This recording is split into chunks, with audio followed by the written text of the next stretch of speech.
سارے وظائف جو آپ کر سکتے ہیں وہ ضرور کریں. بہرحال بعض اوقات کسی کی مجبوری ایسی ہو سکتی ہے کہ اسے آفس کی مجبوریوں کی وجہ سے یا اپنے کاروبار کی مصروفیت کی وجہ سے یا بچوں کی دیکھ بھال کی وجہ سے ہماری اسلامی بہنوں کو ٹائم نہ ملے یا بعض اوقات صحت بھی اجازت نہیں دے رہی ہوتی. تو سیم یہی سوال سیدنا علی بن ابی طالب رضی اللہ تعالیٰ عنہ علیہ السلام کی بڑی بہن تھی سیدہ ام ہانی سلام اللہ علیہا، جو نبی علیہ السلام کی کزن لگتی ہیں، مولا علی کی بڑی بہن ہے اور ایجڈ خاتون تھی، نبی علیہ السلام کی بہن ہی لگتی تھی، تو آپ ان کے پاس چلے جایا کرتے تھے. تو یہ حدیث سنن نسائی الکبریٰ کے اندر موجود ہے.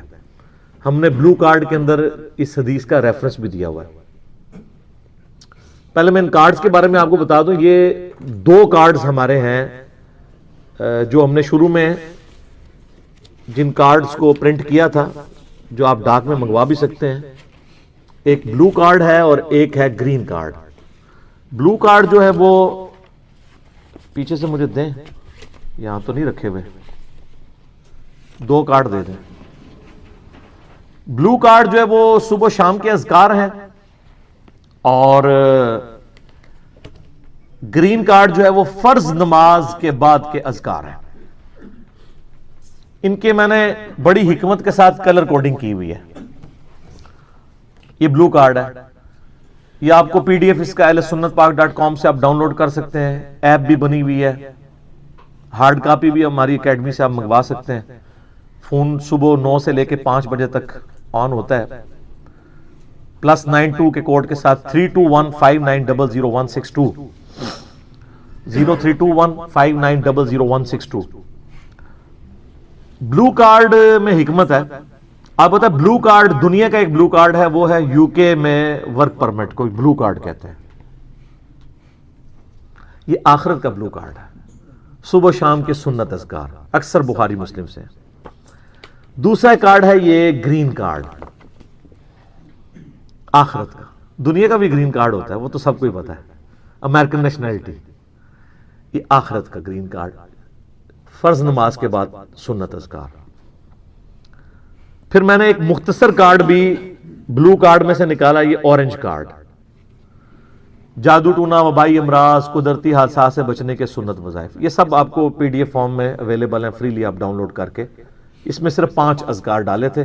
جو بلو کارڈ پورا نہیں پڑھ سکتا کم از کم یہ پڑھ لیں، تو اس کے لیے اس معاملے میں انشاءاللہ تعالی آسانی ہو جائے گی. تو یہ تینوں کارڈ جو ہے نا جی، کوشش تو کریں کہ یہ کارڈ روزانہ آپ لوگ پڑھیں، آپ کے لیے بینیفیشری ہوں گے انشاءاللہ تعالی. بل سنن نسائی الکبریٰ کی طرف آئیں، وہ جو حدیث میں بیان کر رہا ہوں. ترمذی میں بھی روایت موجود ہے، لیکن ترمذی والی روایت جو ہے نا کمزور ہے. صحیح سند اس کی سنن نسائی الکبریٰ کے اندر ہے. ہمارے بلو کارڈ میں 19 نمبر کے اوپر یہ وظیفہ ہے. انٹرنیشنل نمبر کے مطابق 10680 10680 نمبر حدیث ہے.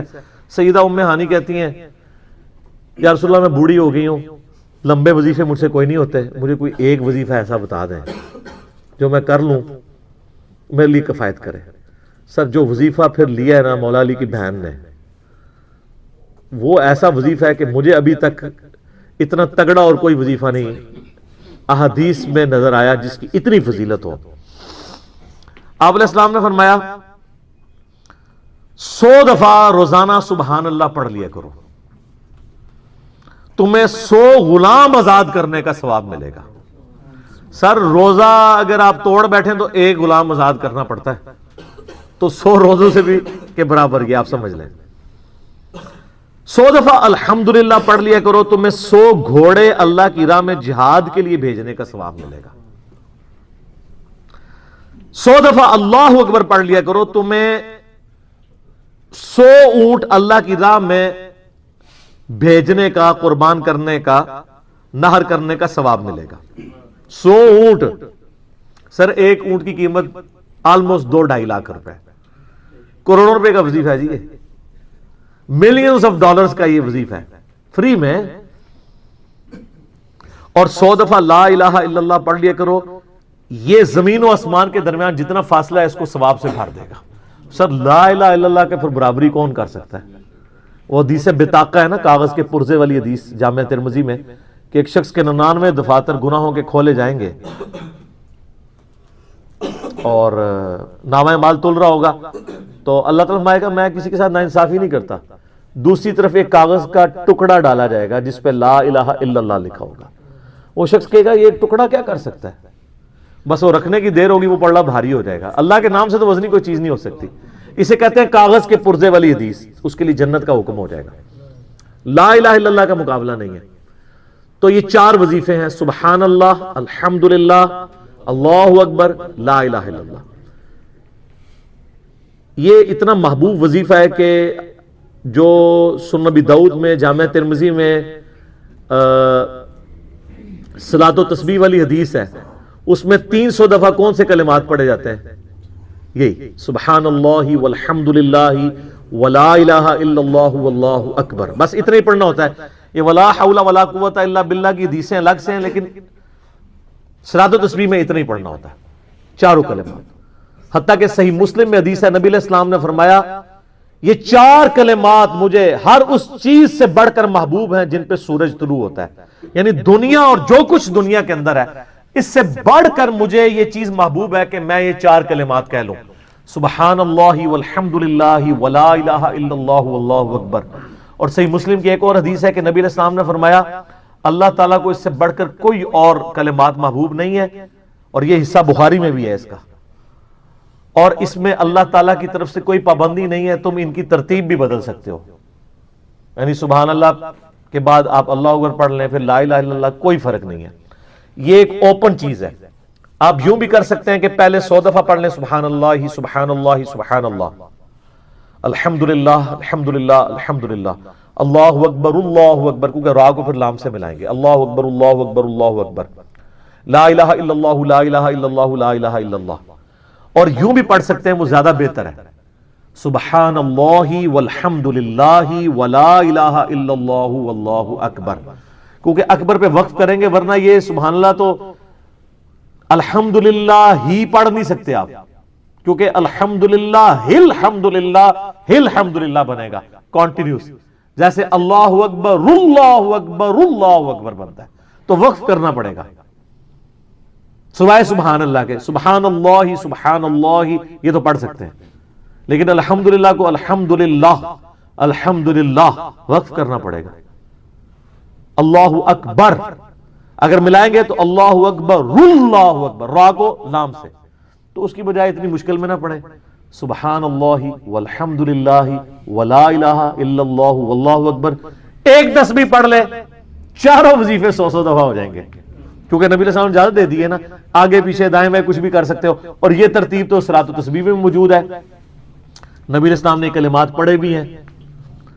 آپ کو پتہ ہے تبلیغی جماعت والے 3 وظیفے بتاتے ہیں، ویسے بڑی سمجھداری سے ہی کسی نے وہ ڈیوائس کیے ہوئے ہیں.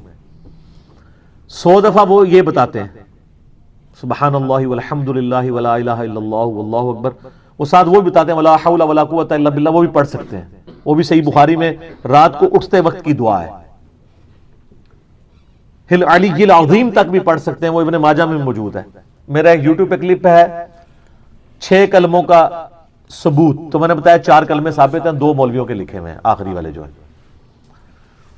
تو بلکہ وہ میرا بیٹا تو وہ اس کے وہ کورس میں آیا تو اس نے وہ 2 یاد ہی نہیں کیے، تو اس کو ماں کہہ رہی یاد کرو، کہتی وہ کہتا ثابت ہی نہیں ہے تو کیوں ساری یاد کرتے. ہم ریکویسٹ کریں گے، ہمارے پاس بھی وہ کورس اسلامیات کا جو ہے نا اس کو ریویو کرنے کے لیے بھیجا ہوا ہے ہماری اکیڈمی میں انہوں نے، تو ہم اس میں ان کو ریکویسٹ کریں گے کہ یہ آخری 2 کلمے نکال دیں، پہلے 4 کلمے ثابت ہیں. وہ تو ثابت ہی نہیں ہے تو خام خواہ لوگوں کو آپ رٹا رہے ہیں. الٹا جن لوگوں کی شادی ہونے والی ہوتی ہے وہ بیچارے ٹینشن میں پڑے ہوتے ہیں 6 کلمے یاد کرنے کے، حالانکہ کلمے کے ساتھ تو کوئی تعلق ہی نہیں اس کے.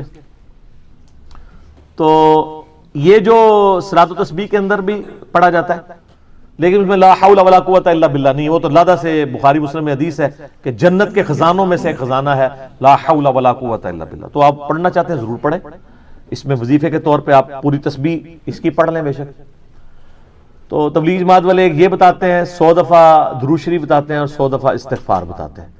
تو بہت انٹلیکچوئل چیز ہے. یہ وظیفہ اتنا کمال ہے کہ آپ کے ہر فرض نماز کے بعد یہ وظیفہ نبی علیہ السلام نے مشروع کیا ہے. مسلم شریف میں حدیث ہے ہر فرض نماز کے بعد یہ وظیفہ پڑھنے والا کبھی نامراد نہیں جاتا. 33 دفعہ سبحان اللہ، 33 دفعہ الحمدللہ اور 34 دفعہ اللہ اکبر. اور ایک حدیث میں ہے مسلم شریف کی کہ جو پڑھے 33 دفعہ سبحان اللہ، 33 دفعہ الحمدللہ، 33 دفعہ اللہ اکبر اور 100 کا عدد پورا کرنے کے لیے پڑھ لے لا الہ الا اللہ وحدہ لا شریک لہ لہ الملک ولہ الحمد وہو علی کل شیء قدیر.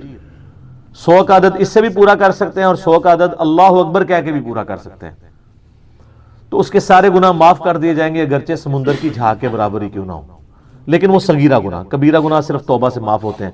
وہ صحیح مسلم میں حدیث ہے کہ اگر بڑے گناہوں سے بچا جائے تو ایک جمعے سے دوسرا جمعہ، ایک رمضان سے دوسرا رمضان اور ایک نماز سے دوسری نماز درمیان کے گناہوں کا کفارہ بن جائے گی. لیکن جو نماز ہی نہیں پڑھتا تو جمعہ پڑھتا رہے تو وہ تو بڑے گناہوں سے نہیں بچا ہوا نا. مسلم شریف میں حدیث ہے بندے کے کفر اور اسلام کے درمیان فرق نماز ہے.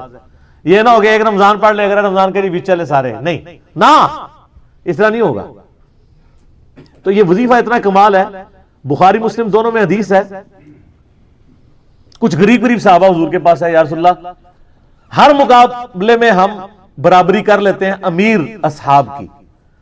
وہ روزے رکھتے ہیں ہم بھی روزے رکھ لیتے ہیں، وہ نمازیں پڑھتے ہیں ہم بھی نمازیں پڑھ لیتے ہیں، وہ جہاد کرتے ہیں ہم بھی جہاد کر لیتے ہیں. ایک معاملے میں آ کے ہم مارے جاتے ہیں. قرآن میں بار بار ہے اللہ کی راہ میں خرچ کرو، ہم تو خود ہی غریب ہیں، تو آپ ہمیں کوئی اس کا حل تجویز کریں. تو آپ فرمایا میں تمہیں ایک ایسی چیز بتاتا ہوں کہ تم ان کی برابری کر لو گے. تم ہر فرض نماز کے بعد 33 دفعہ سبحان اللہ، 33 دفعہ الحمدللہ، 34 دفعہ اللہ اکبر پڑھ لیا کرو. یہ بخاری مسلم دونوں میں. کچھ دنوں کے بعد پھر وہ حاضر ہوئے، یا رسول اللہ وہ تو امیر صحابہ کو بھی پتہ چل گیا، وہ بھی یہی کچھ پڑھ رہے ہیں. اب ہم کیا کریں؟ تسی تک لو جناب، تسی گرین کارڈ دے تے بلو کارڈ دے چکر پہ ہو، دنیا دے آخرت کے نہیں. صحابہ کرام آخرت کے بلو اور گرین کارڈ کی بات کرتے تھے. تو نبی علیہ السلام مسکرائے، آپ نے فرمایا ذالک فضل اللہ یؤتی من یشاء، یہ اللہ کا فضل ہے، میں تو اللہ کا فضل نہیں روک سکتا. ٹھیک ہے نا. تو ظاہر گیون سرکمسٹانسز اللہ کے دیے ہوئے ہیں، اس کے اندر آپ بیسٹ پرفارم کرنے کی کوشش کریں. اللہ کے فضل کو تو کوئی روک نہیں لگا سکتا نا. کوئی یہ نہیں کہہ سکتا کہ جی وہ یعنی تیرے ہوتے جنم لیا ہوتا کیوں نہیں ہوا. ہو سکتا ہے ابو جہل ہی ہوتا. تو جس حال میں اللہ نے رکھا ہے اسی کو آپ بہتر سمجھیں. تو اس طرح کی کئی احادیث ہیں جو ان وظیفوں کو سپورٹ. اچھا مسلم شریف میں ایک حدیث میں یہ بھی ہے کہ 10 دفعہ سبحان اللہ، 10 دفعہ الحمدللہ اور 10 دفعہ اللہ اکبر. اگر کسی کے پاس ٹائم تھوڑا ہے نا تو فرض نماز کے بعد یہ بھی پڑھ سکتا ہے. 10 دفعہ بھی وظیفہ یہ والا کیا جا سکتا ہے. ایک بڑی رکت انگیز حدیث ہے، ہمارے یوسف بھائی نے اس پہ کلپ بھی بنایا ہے، صفین کی راتوں میں. بخاری مسلم دونوں میں حدیث ہے. مولا علی علیہ السلام خود روایت کر رہے ہیں. وہ کہتے ہیں کہ نبی علیہ السلام کو جب اللہ نے کشادگی دی، کچھ غلام آپ کو گفٹ ملے، تو میں نے فاطمہ سے کہا کہ تم پورا دن گھر کی صفائی کرتی ہو، چکی چلاتی ہو، اس کی وجہ سے ان کے ہاتھ پہ بھی نشان بن گئے تھے. اس طریقے سے سامان اٹھا کے لاتی تھیں تو وہ رسی کے نشان یہاں پڑے ہوئے تھے. تو نبی علیہ السلام سے جا کے جو ہے وہ ایک غلام ڈیمانڈ کر لیتے ہیں جو ہمیں ذرا ہیلپ آؤٹ کر دے گا. جب سب کو مل رہا ہے تو ہمیں بھی مل جائے گا. تو سیدہ فاطمہ حاضر ہوئی. یہ حدیث بخاری میں بھی ہے، مسلم میں بھی ہے. تو حضور علیہ السلام کے پاس گئیں، بات نہیں کر سکی.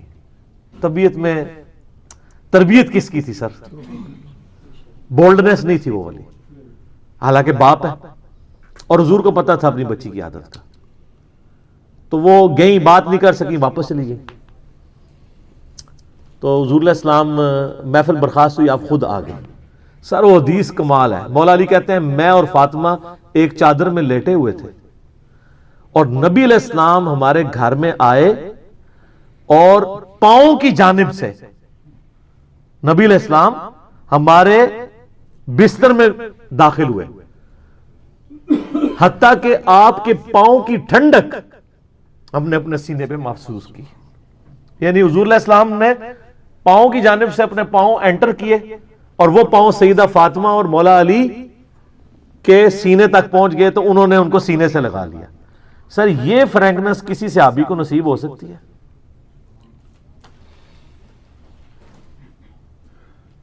تو آپ نے فرمایا وہ فاطمہ تم آئی تھی، کوئی کام تھا؟ سیدہ فاطمہ سے پھر بھی بات نہیں نکلی. تو حضرت علی کہتے ہیں میں نے نا پھر کہا یا رسول اللہ وہ میں نہیں بھیجا تھا, پورا دن کام کرتی ہے. آپ کی بیویاں کہتی ہیں ہماری کوئی ذمہ داری نہیں ہے. یہ بھی تو بیوی تھی نا. بخاری مسلم میں حدیث ہے جنتی عورتوں کی سردار ہے فاطمہ سلام اللہ علیہا. تو میں نے غلام کے لیے عرض کیا تھا یہ تھک جاتی ہے ہمیں ہیلپ آؤٹ کر دے گا. آپ نے السلام فرمایا میں تمہیں اس سے بہتر نہ چیز عطا کروں. کہ یا رسول اللہ عطا کرے. یعنی آپ لوگ تو سمجھ رہے ہوں گے کہ غلام مانگا ہے تو شاید ایک گھوڑا بھی ساتھ گفٹ مل جائے گا. ان کا جب رات کو بسترے پہ جانے لگو نا تو 33 دفعہ سبحان اللہ, 33 دفعہ الحمدللہ اور 34 دفعہ اللہ اکبر پڑھ لیا کرو. یہ تمہارے لیے اس غلام سے بھی بہتر ہے. یعنی سارے دن کی تھکاوٹ اتر جائے گی. سر یہ بہت بہترین وظیفہ ہے. تو اچھا یہ حدیث مولا علی پوری زندگی سنایا کرتے تھے کیونکہ حضرت فاطمہ اور مولا علی کی ایک محبت بڑی مثالی تھی. پھر لوگ بھی جو ہے نا وہ مولا علی سے پوچھا کرتے تھے وہ فاطمہ والی حدیث تسبیح فاطمہ, اسے تسبیح فاطمہ اس لیے کہا جاتا ہے. تو یہ حدیث جب بیان کی مولا علی نے تو آگے نے تابعی نے پوچھ لیا, بخاری مسلم دونوں میں ہے, کہ حضرت علی کہتے ہیں کہ وہ دن ہے آج کا دن ہے میں نے کبھی یہ وظیفہ چھوڑا نہیں ہے.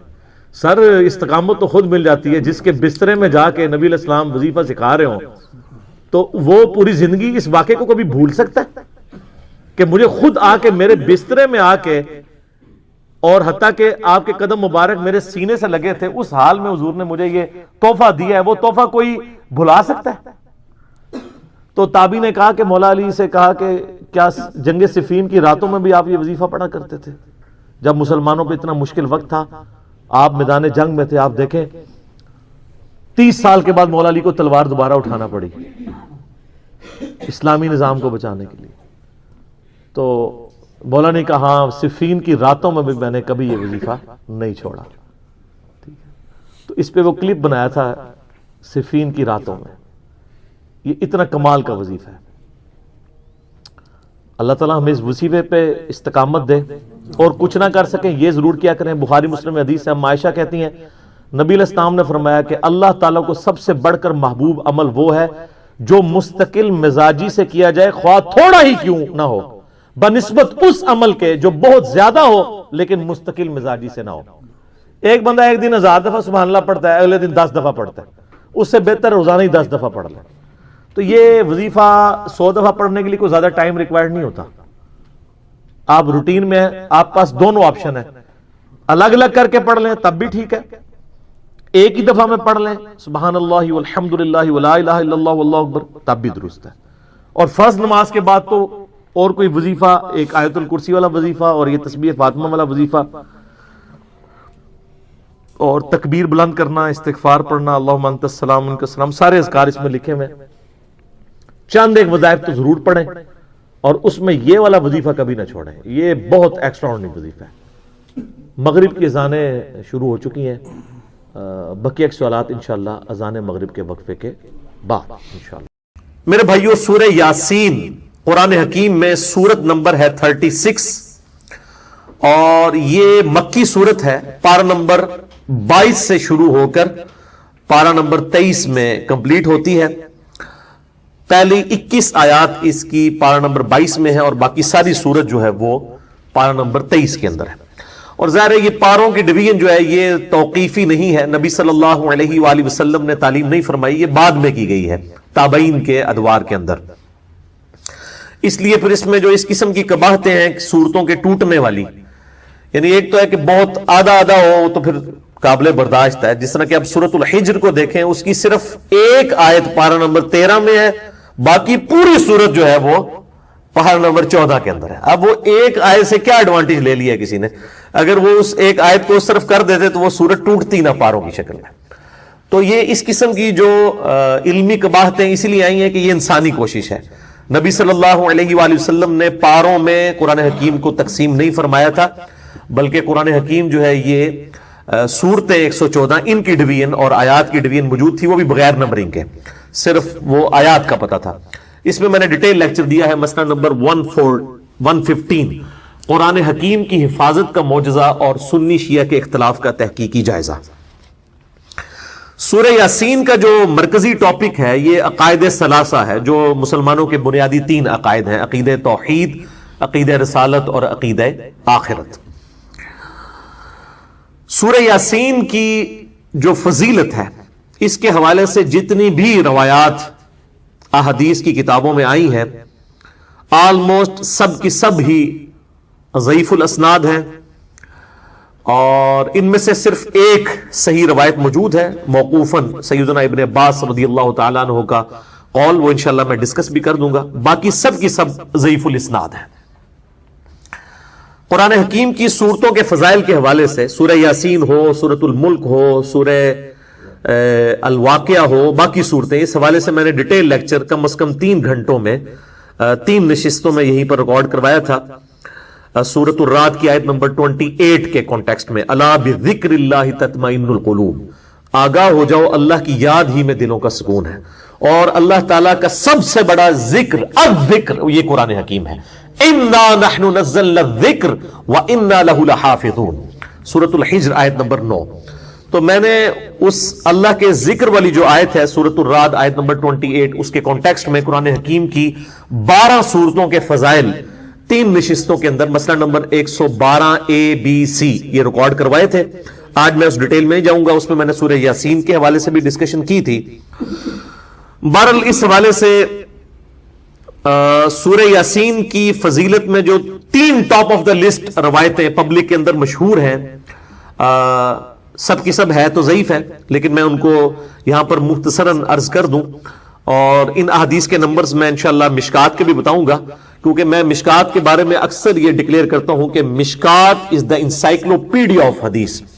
اہل سنت کی مین سٹریم کی 13 کتابوں کے یہ نوٹس ہیں، بخاری، مسلم، ابو داؤد، ترمذی، نسائی، ابن ماجہ، الموطا امام مالک، سنن کبریٰ، البیہقی، المستدرک للحاکم اور کئی کتابوں میں سے یہ سمجھ لیں آپ نوٹس ہیں۔ یہ انسائکلوپیڈیا آف حدیث ہے، جس کے پاس مشکات آ جائے آپ سمجھیں کہ اہل سنت کی تمام کتابوں کا آلموسٹ خزانہ اس کے پاس ان 3 جلدوں کے اندر آ گیا۔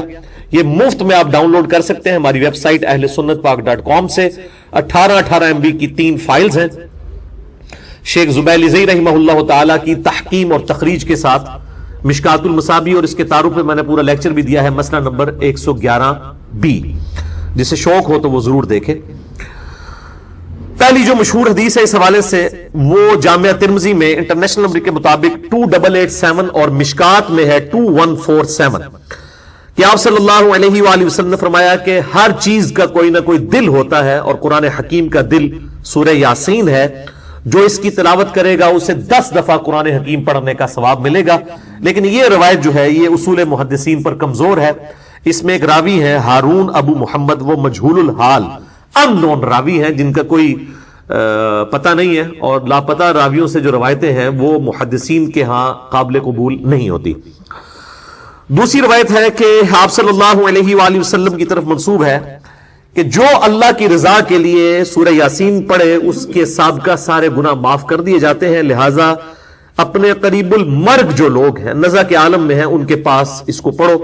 یہ روایت شعب الایمان امام بیہقی کی کتاب میں 2458 نمبر ہے، اور مشکات میں 2178۔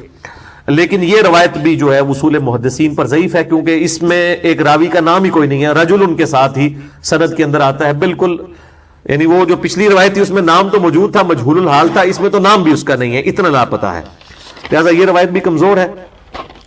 اچھا، مارکیٹ میں سورہ یاسین کے حوالے سے آپ نے دیکھا ہوگا وہ مبینوں والی ایک یاسین مل رہی ہوتی ہے، وہ جتنی مبینیں آتی ہیں نا 7-8، وہ ہر مبین کے بعد اس میں ذکر ایڈ کیے ہوتے ہیں، یہ فیبریکیٹڈ ہے، اس کی کوئی اصل موجود نہیں ہے، اور اس قسم کے وظائف مارکیٹ کے اندر کافی سارے جو ہے وہ ملتے ہیں۔ جب تک سند صحیح نہ ہو اس وقت تک ان وظائف کے اوپر اپنا ٹائم ضائع نہ کیا جائے۔ تیسری روایت جو مشہور ہے کہ جو شخص دن کے آغاز میں سورہ یاسین پڑھ لے اس کی تمام حاجتیں پوری کر دی جائیں گی، یہ سنن دارمی میں 3461 ہے، اور مشکات میں 2177۔ یہ بھی مرسل روایت ہے، سیدنا عطا بن ابی رباح وہ تابعی ہیں اور ڈائریکٹ نبی صلی اللہ علیہ وآلہ وسلم سے بیان کر رہے ہیں، اور تابعی جب کوئی بات نبی صلی اللہ علیہ وآلہ وسلم کے ریفرنس سے ڈائریکٹ بیان کرے اور اس میں سند نہ ہو تو وہ مرسل چھوٹا ہوا واسطہ مانا جاتا ہے، منقطع روایت ہوتی ہے۔ لیکن یہ جو سنن دارمی کی حدیث ہے 3461، اس سے بالکل اگلی روایت جو ہے وہ بالکل صحیح سند کے ساتھ ہے سورہ یاسین کے بارے میں ہی، اور وہ ہے سنن دارمی میں 3462. یہ میں دارمی کا وہ نمبر بتا رہا ہوں جس کا PDF عام ہمارا جو ہے وہ گوگل کے اندر سرچ کرنے سے مل جائے گا آپ کو. سنن دارمی میں 3462، اور اس کی تحکیم جو ہے وہ شیخ سلیم حسین اسد نے کی ہے. انہوں نے بھی اس کو روایت کو صحیح کہا.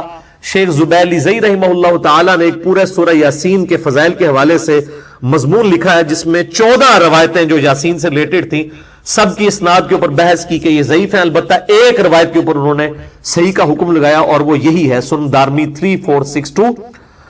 اور لیکن مشکات کے وہ فٹ نوٹ پہ لکھنا بھول گئے 2177. ویسے ان کی عموماً عادت ہے کہ جب کسی روایت کے اوپر ضعیف کا حکم لگاتے ہیں تو اس کی پھر فٹ نوٹ پہ نا اس کی موقوفاً اگر روایت صحیح ہو تو لکھ دیتے ہیں، یہاں پہ وہ بھول گئے. البتہ الگ سے ان کا جو مضمون ہے شیخ زبیر صاحب کا فتاوی علمیہ کی پہلی جلد میں صفحہ نمبر 493 سے 497 تک انہوں نے اس کے فضائل پہ جتنی حدیثیں ہیں ان پر تحکیم کی ہے اور ایک روایت کو صحیح قرار دیا. اور وہ ابن عباس کا قول ہے، موقوفاً روایت ہے، ان کا اپنا قول ہے کہ جو شخص صبح کے وقت سورہ یاسین پڑھ لے گا اسے شام تک ہر کام میں آسانی میسر ہوگی، اور جو شخص رات کے وقت سورہ یاسین کی تلاوت کرے گا اسے صبح تک ہر کام میں آسانی میسر ہوگی. تو جو صبح کے وقت کام کے لیے نکلتے ہیں وہ صبح پڑھ کے نکلیں، اور جو رات کی شفٹوں میں کام کرتے ہیں وہ رات کے وقت پڑھ کے نکلے. یہ روایت بالکل صحیح ہے، اور یہ محدثین کا پیٹ رول ہے کہ جب کوئی غیبی خبر ہو اور اس میں صحابی نبی صلی اللہ علیہ وآلہ وسلم کو مینشن نہ بھی کرے تب بھی اس کو آپ نبی صلی اللہ علیہ وآلہ وسلم کی طرف ہی منسوب مانیں گے موقوفاً ہونے کے باوجود، اس لیے کہ غیبی خبر نبی صلی اللہ علیہ وآلہ وسلم کے علاوہ کسی کے پاس نہیں آتی ہے، کیونکہ جو علم غیب ہے، غیب کی خبر اللہ تعالیٰ اپنے صرف پیغمبروں کو دیتا ہے. لہذا ابن عباس جو اتنا بڑا دعویٰ کر رہے ہیں یہ پھینکنے والا نہیں ہے، یقیناً اس روایت کی اصل موجود ہے، اور یہ روایت صحیح سند کے ساتھ سنن دارمی 3462 الحمدللہ موجود ہے. باقی صورتوں کے حوالے سے اگر آپ نے لیکچر سننا ہو تو مسئلہ نمبر 112 ABC میرے 3 لیکچرز یہیں پر ریکارڈ ہوئے تھے، یوٹیوب کے اوپر اویلیبل ہیں، آپ ان کو دیکھیں. 3.5 گھنٹے کی آلموسٹ سب ملا کے گفتگو بنتی ہے. ہماری ویب سائٹ ahlsunnatpak.com پہ بھی آپ کو وہ 3 لیکچرز مل جائیں گے انشاءاللہ تعالی. طلاق دے دیتا ہوں، اور اگر تم اللہ، اس کا رسول اور آخرت کا گھر چاہتی ہو تو اسی طرح گزارا کرنا ہوگا، کیونکہ اجر بھی تو ڈبل ہونے والا ہے نا. تو نبی علیہ السلام 1 مہینے تک ناراض رہے گھر کی چھت پہ.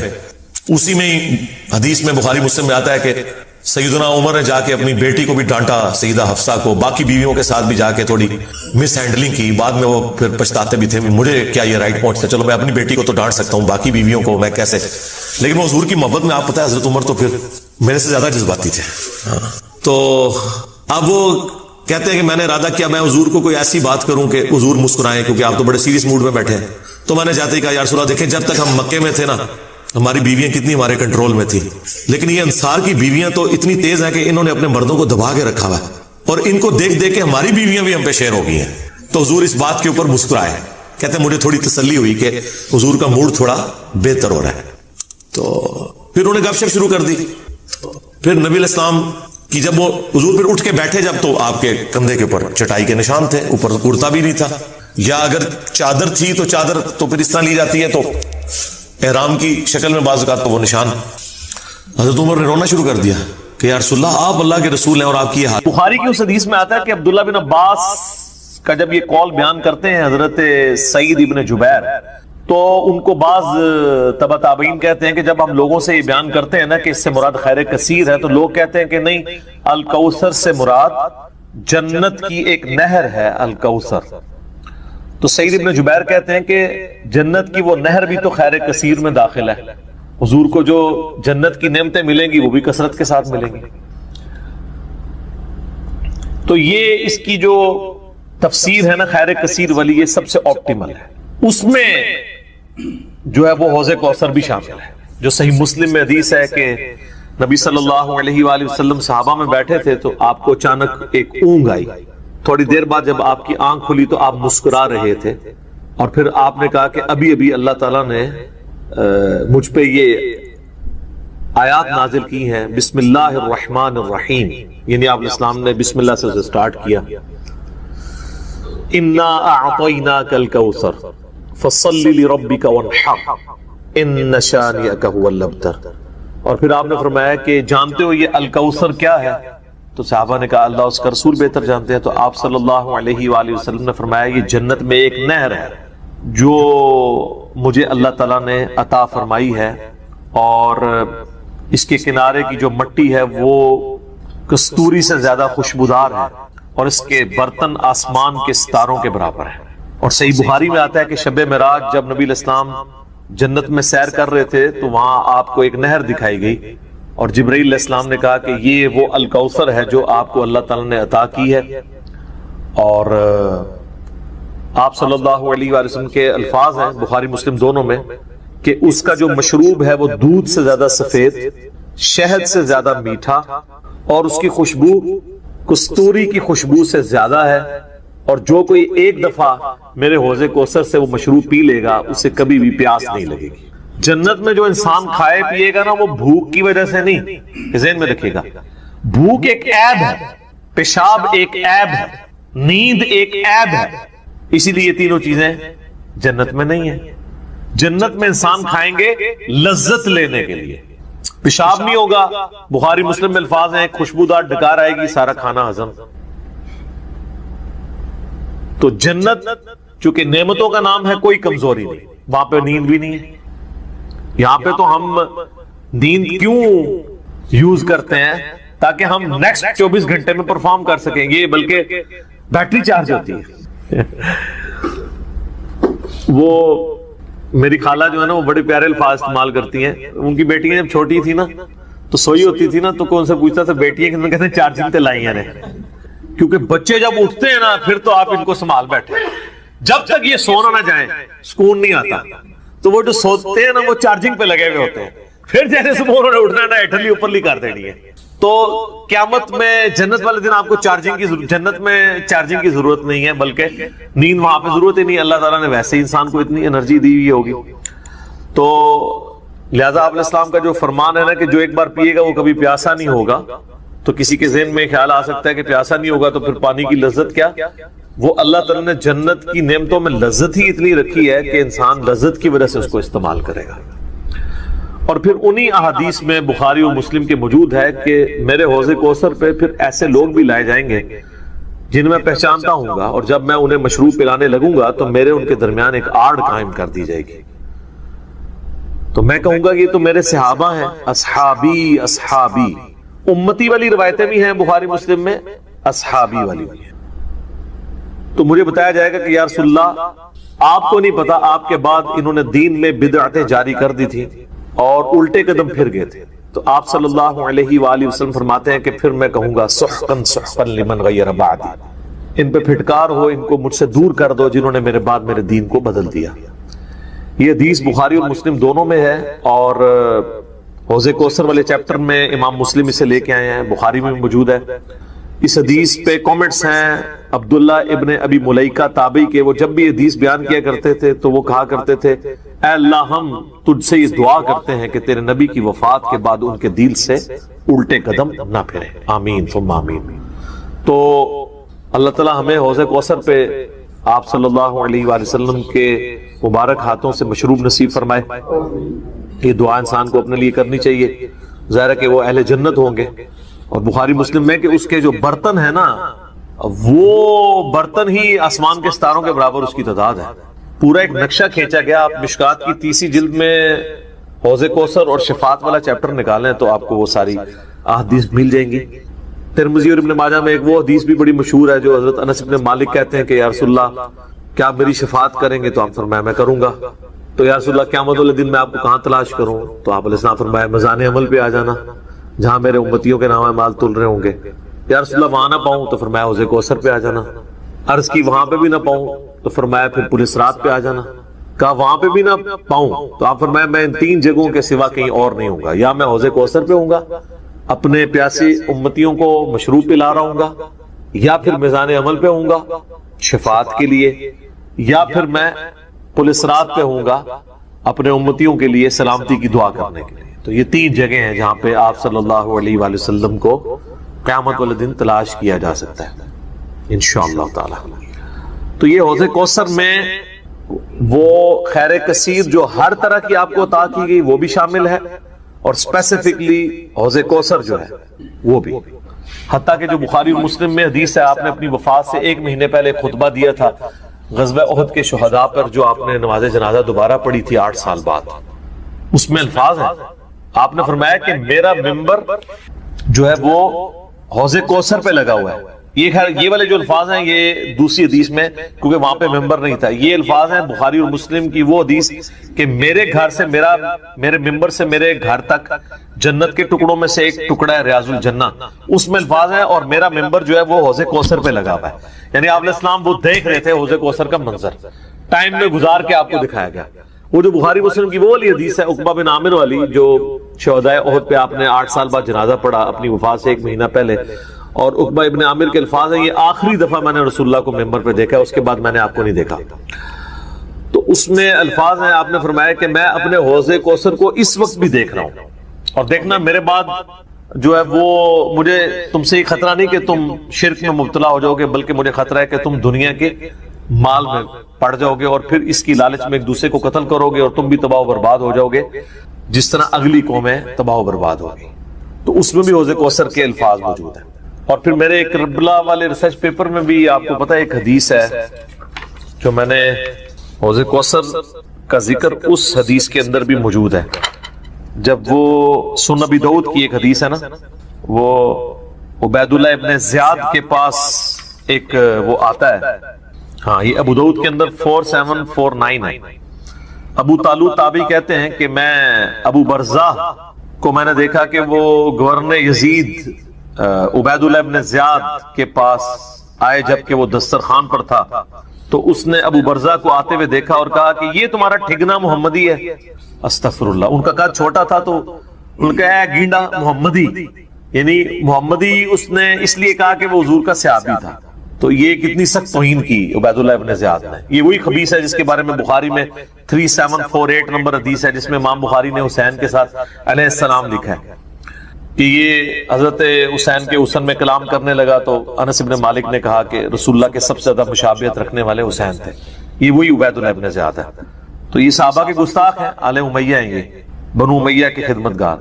تو اب آپ دیکھیں جب اس نے یہ بات کی نا تو حضرت ابو برزہ اس کی تنزیہ بات کو سمجھ گیا. آپ نے فرمایا مجھے گمان نہیں تھا کہ میں ایسے لوگوں کے دور حکومت تک زندہ رہوں گا جو مجھے رسول اللہ کی صحبت پر آر دلائیں گے، کہ میری زندگی میں یہ وقت بھی آنا ہے کہ رسول اللہ کی وجہ سے ہمیں پوری دنیا پہ غلبہ ملا، اور اس غلبے کی حکومت کو جو لوگ انجوائے کر رہے ہیں عرب کے بدو، یہ رسول اللہ سے میری نسبت میں مجھے آر دلائیں گے کہ مجھے کہہ رہے ہیں کہ ٹھگنا محمدی، یعنی پنجابی سے کہتے ہیں گینڈا محمدی. نعوذ باللہ. تو اب اس نے فوراً پینترا بدلا. وہ کہنے لگا کہ محمد صلی اللہ علیہ وسلم کی صحابیت تمہارے لیے باعث زینت ہے، آر کا سبب نہیں. پھر کہنے لگا کہ میں نے تمہیں اس لیے بلوایا ہے کہ تم سے حوض کوثر کے بارے میں پوچھوں، کیا تم نے رسول اللہ سے اس کے بارے میں کچھ سنا ہے؟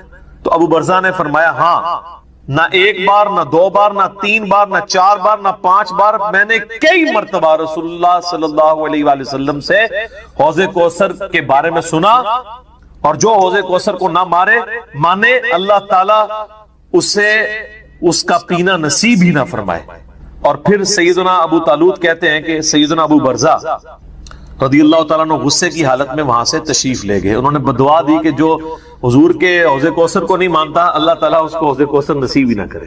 تو حوض کوثر جو ہے ایک ریالٹی ہے، اور قیامت والے دن کی چند بڑی ایکٹیویٹیز جو انسان کے لیے تسکین کا باعث ہیں، ان میں سے ایک عرش کا سایہ، اسی طریقے سے یہ حوض کوثر بھی ہے. اس گرمی کے اندر اللہ تعالیٰ کی نعمتوں میں سے بڑی نعمت ہے، ہم سب کو نصیب فرمائے. آمین ثم آمین. ٹھیک ہو گئی. اب میرے بھائیو جو یہ آیت مبارکہ آ رہی ہے نا سورۃ النساء کی آیت نمبر 48، یہ متقاضی ہے کہ ہم بقیہ ساری گفتگو اسی کانٹیکسٹ میں کریں. یہ قرآن حکیم کی اگر میں کہوں نا سب سے کریٹیکل آیت ہے، تو میرا یہ دعویٰ غلط نہیں ہوگا. کائنات کی سب سے بڑی حقیقت کو آشکار کرنے والی یہ آیت مبارکہ ہے تو یہ میرا دعویٰ غلط نہیں ہوگا۔ سورۃ النساء کی آیت نمبر 48 سورۃ النساء میں 2 دفعہ ریپیٹ ہوئی ہے، تھوڑے سے الفاظ کے فرق کے ساتھ۔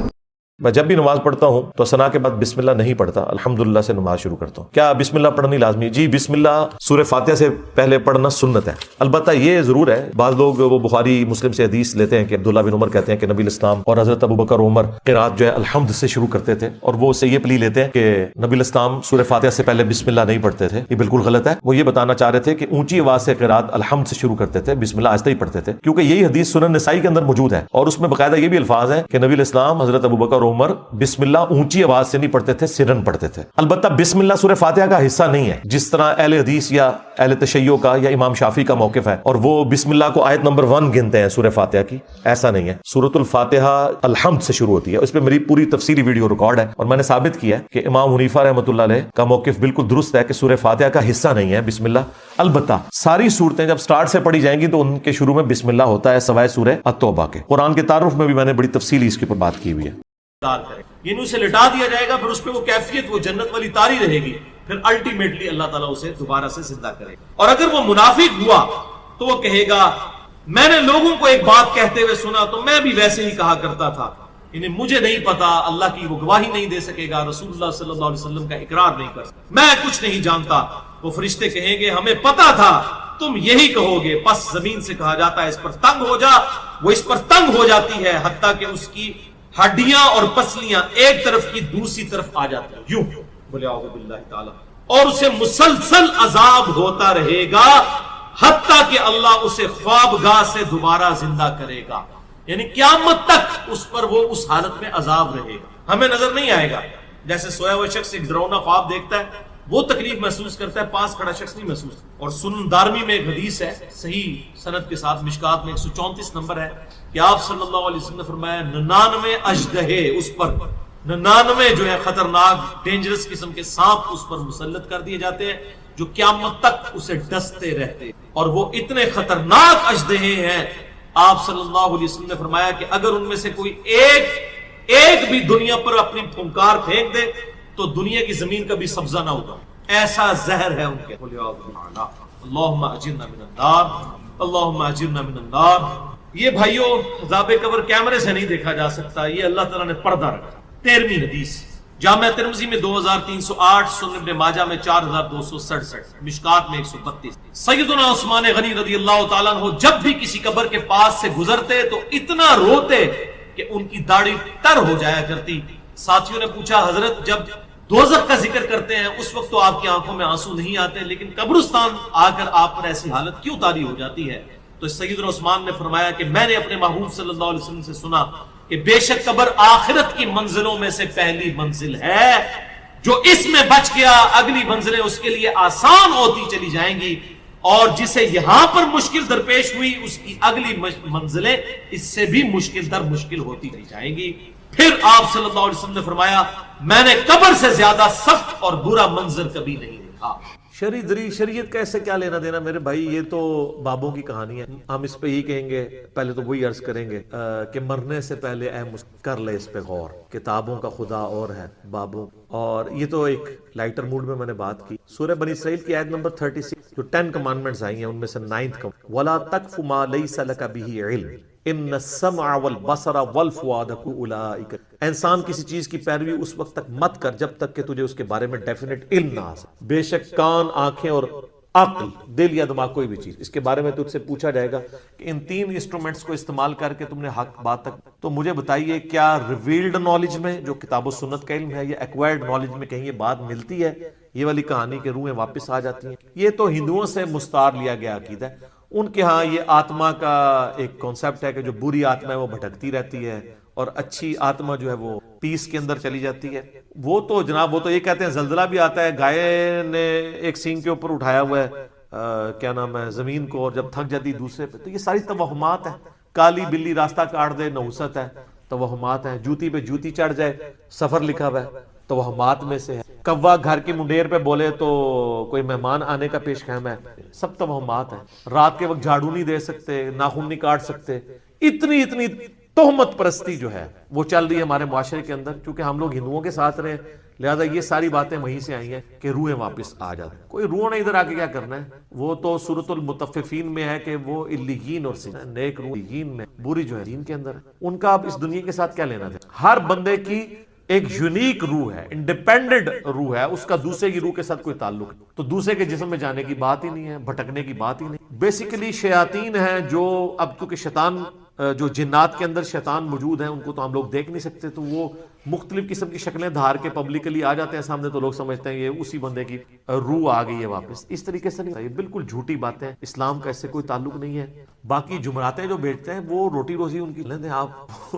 جمعراتوں کی وجہ سے ہی تو یہ عقیدہ انہوں نے گھڑا ہوا ہے۔ ویسے ان کو بھی آپ جا کے ایک سائڈ پہ کر کے پوچھیں نا کہیں لکھا ہے تو کہیں گے ہے کوئی نہیں ہے، لیکن اصالے ثواب کے لیے ہمیں جمعرات دے تو ٹھیک ہے، میت کی طرف سے صدقہ ہو سکتا ہے، میرا تو کے اوپر لیکچر ریکارڈڈ ہے، صدقہ اور خیرات کا ثواب اسے مسلم حدیث ہے کہ میت کو 3 اعمال کا ثواب پہنچتا ہے۔ نمبر 1 علم کی بات زندگی میں کی، اس کے مرنے کے بعد بھی جیسے امام بخاری، دوسرا صدقہ جاریہ کا کام کیا، اس کے بعد بھی جاری رہا، اسے ثواب ملنے کو اولاد جو، اور اسی کو سپورٹیو نسائی میں بخاری مسلم میں بھی اس کا کچھ حصہ موجود، جو سعد ابن عبادہ سفر میں تھے تو ان کی ماں پیچھے سے فوت ہو گئی، ان کا یا رسول اللہ میرا ارادہ ہے کہ صدقہ کروں، اسے ثواب ملے، کنواں کھدوا دیا اور اس کا نام ہی پڑ گیا یہ ام سعد کا، تو وہ صدقہ اور خیرات کریں، مولویوں کی روٹی روزی لگا کے رکھیں، لیکن باقی ان سے زیادہ حقدار آپ کے غریب رشتہ دار ہیں، ہمسائے ہیں۔ مولوی تو کریں آلموسٹ روزانہ ہی چھوٹا گوشت کھا رہے ہوتے ہیں، لوگ بکرے دے کے جاتے ہیں، غریب رشتہ داروں کو کوئی جو ہے ایک چھٹانگ چھوٹا گوشت لے کے دیں، یہ لوگ جا رہے ہوتے ہیں، آپ ان سے دین حاصل کیا تھا کھا رہے ہیں۔ یہ لادہ بات ہے کہ قرآن میں آتا ہے کہ اللہ کے نیک بندوں کی نشانی ہے جو اپنے مال میں سے دیے ہوا اللہ کی راہ میں خرچ کرتے ہیں، لوگوں کا دیا ہوا اپنے اوپر خرچ نہیں کرتے،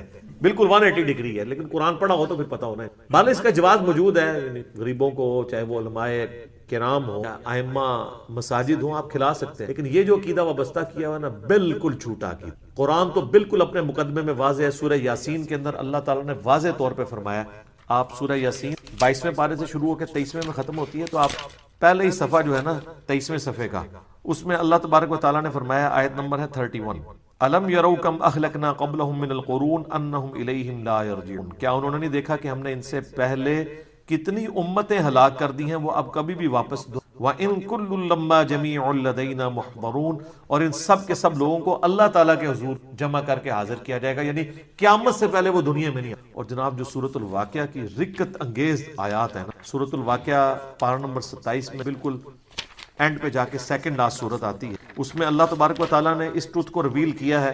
اللہ فرماتا ہے فَلَوْلَا إِذَا بَلَغَتِ الْحُلْقُومَ، تو کیوں نہیں ہوتا کہ جب روح جو ہے وہ گلے میں جا کے اٹک جاتی ہے، یعنی کسی کی موت کا وقت آ جاتا ہے، نزع کا وقت، وَأَنْتُمْ حِينَئِذٍ تَنْظُرُونَ، اور تم اس وقت وہاں پہ موجود یہ سب کچھ دیکھ رہے ہوتے کہ ایک بندے کی روح نکل رہی ہے، تو روح واپس کیوں نہیں لا سکتے؟ وہ آگے ذکر آئے گا، وَنَحْنُ أَقْرَبُ الیہ منکم ولکن لا تبصرون، اور ہم مرنے والے کے تم سے بھی زیادہ قریب ہوتے ہیں، لیکن تم اللہ اپنی شان کے نحن اقرب الیہ من حبل الورید، وہ ہماری رگے جان سے بھی، فلولا ان کنتم غیر مدین، تو تم کیوں نہیں جو ہے وہ بدلے دیکھ کے دین کے معاملے میں کوئی اسکیپ روٹ کیوں نہیں اختیار کر لیں؟ کہاں بھاگ کے جا سکتے؟ ترجعونہا ان کنتم صادقین، تو لوٹا لو نا اس کی روح اگر تم مرے ہوئے کو واپس لے۔ یہ اللہ تعالیٰ نے بیسیکلی اس کا کانٹیکسٹ یہ چل رہا ہے کہ اللہ تعالیٰ یہ بتا رہا ہے کہ اس کائنات کا کریٹر میں ہوں، زندگی موت کا مالک میں ہوں، اگر تم سمجھتے ہو یہ تمہارے اختیار میں ہے تو جو مر رہا ہوتا ہے اس وقت تم بھی کرسی کے ساتھ پاس ہی کھڑے ہوتے ہو، تو اس کی روح کیوں نہیں لوٹا لیتے؟ یہ بھی اس کے ثبوت میں ہے کہ جو بندہ مر گیا وہ اب دنیا نہیں ہے،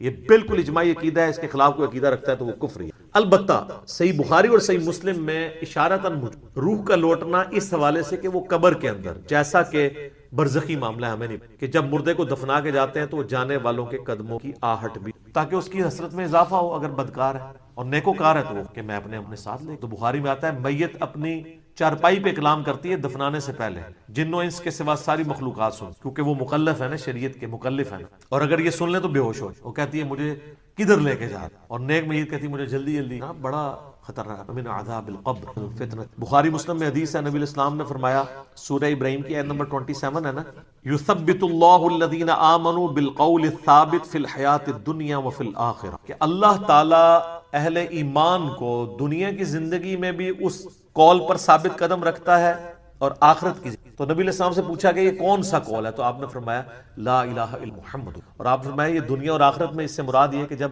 انسان کو قبر میں رکھا جاتا ہے تو اس سے قبر میں سوال کیے من ربک، تو وہ کہتا ہے کہ میرا رب اللہ ہے، میرا نبی محمد ہے صلی اللہ علیہ وآلہ وسلم. اور پھر نبی علیہ السلام نے یہ آیت پڑھ کے کہا کہ یہ قرآن میں بھی اس بات کا ثبوت کہ اللہ تعالیٰ اسے ثابت ہے قبر. تو قبر کے اندر جو اس سے سوال کیے، وہ جو روح کا لوٹنا ہے وہ برزخی ہے، وہ دنیا میں نہیں آ رہی ہوتی. نہ اس کو کوئی کیمرہ لگا کے آبزرو کر سکتا، یہ بھی ذرا ذہن میں رکھیے گا. کوئی آبزرو بھی نہیں کر سکتا، فرشتوں کو آبزرو نہیں کر سکتا. کیمرے یا یہ فزیکل ورلڈ کی چیزیں فزیکل انسٹرومنٹ سے آبزرو ہو سکتی ہیں، جو عالم برزخ کی چیزیں ہیں وہ آبزرو نہیں ہو سکتی. پھر بخاری مسلم میں حدیث ہے، نبی علیہ السلام نے فرمایا کہ قبر میں میرے بارے میں بھی پوچھا جاتا ہے، ما کنت تقول فی ھذا الرجل، اس مرد کے بارے میں تو کیا کہا. وہ کہتا ہے نہیں حضور دکھائے جاتے ہیں نا. ابو داؤد میں الفاظ ہے الذی بعث فیکم، ہم اس مرد کی بات کر رہے ہیں جو تم میں مبعوث ہو. تو وہ کہتا ہے ہوا محمد رسول، وہ تو محمد تھے اللہ کے رسول. وہ تھرڈ پرسن کے سیغے میں خطاب کر رہا ہوتا، ورنہ تو وہ کہتا سیکنڈ پرسن میں کہتا ھذا محمد رسول اللہ، یہ اللہ کے رسول محمد ہے. کہتا وہ تو محمد رسول. اس میں میرا کلپ بھی ہے نا، قبر میں 3 نہیں 4 سوال ہوں گے. ترمذی میں تو حدیث ہے مر ربو کا ما دینو کا من نبیو، تیرا رب کون، تیرا دین کیا، تیرا نبی کو. تو کدا مقلد، تو کہنے فڑکے دا، تیری کیڑی مسیتی، تیرا کیڑا بابا، اے کوئی نہیں بھائی. اے زمین دے اوتے ہوتے ہیں، زمین دے اندر اللہ کا سکہ چل. ادھر بھی تا ان کا چل رہا ہے کہ اللہ نے کھلی چھٹی دی ہے. مرنے کے بعد محمد رسول اللہ کا سکہ چل، اللہ کا سکہ چل. ابو داؤد میں آتا ہے کہ جو مؤمن ہے نا، وہ یہ کہتا ہے کہ ربی اللہ، اور کہتا ہے دین الاسلام، اور کہتا ہے ہوا محمد رسول. تو چوتھا سوال پھر ہوتا ہے، 3 سوال ہیں قبر کے، 4 سوال میں رہ کلپ. وہ فرشتے کہتے ہیں تجھے کیسے پتا چلا؟ وہ کہتا ہے میں نے اللہ کی کتاب پڑھی تو میں نبی علیہ السلام پہ ایمان لایا، ان کے سچ ہونے کی تصدیق کی، تو پھر اس کے لیے جنت کی. یہ چوتھا سوال ہے کہ اسے پتا.